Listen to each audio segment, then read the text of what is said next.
Okay, if you're like me, you want to hear the audible voice of God say, take this job or buy this car or move into this house. And it's like, it doesn't work out that way. But he does speak to us because he gave us gut radio, GUT radio, and that is God uniquely talking.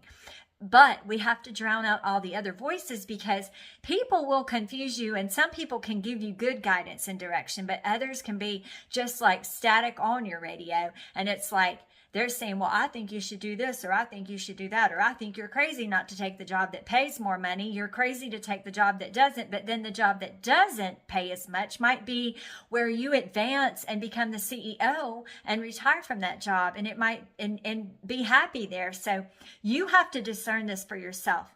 And I want to just share a little story about like how God, I prayed and I wanted a house so bad. I was living in a high-rise condo and I just needed a house. And so I looked for 11 months, so many houses my realtor showed me. She finally said, hey, why don't you just ride by the house?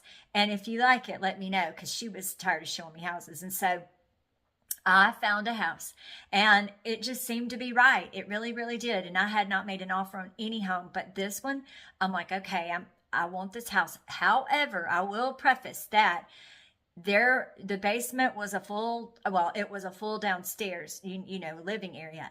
But when I opened up this closet door, there were mounds of dirt and it smelled musty. And I'm like, I don't know if I can smell that musty smell all the time. But you know what? I want this house, so I'll just get someone to remove the dirt. But on that dirt was a pair of handcuffs. And I'm like, okay, this is a cop lives here, so that's good, Well, I made an offer. 3 months that house was on the market.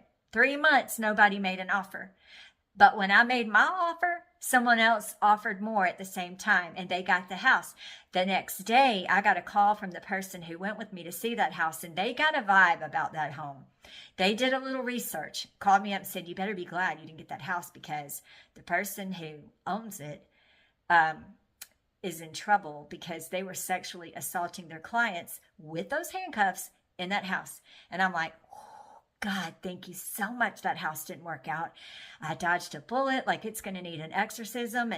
And I hope the people that move in there don't have any problems. But all of that to say that a month later, I get a notification on my email, and I just happened to be driving down the road that the house that I actually am sitting in talking to you from, that I bought this house, but I drove up in the driveway and I'm like, and I don't ever come down that road. That's what's so weird. And I'm like, wait a minute, where is this house? So I whizzed my way over here, pulled up in the driveway, and I'm like, this is my house.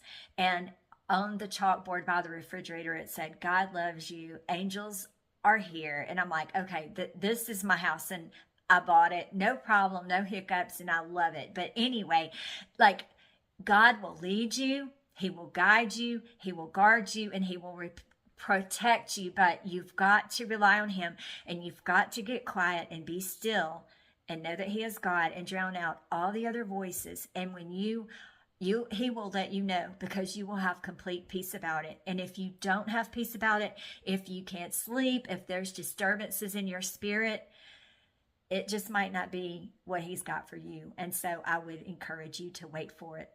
I hope this helps you. Have a blessed day.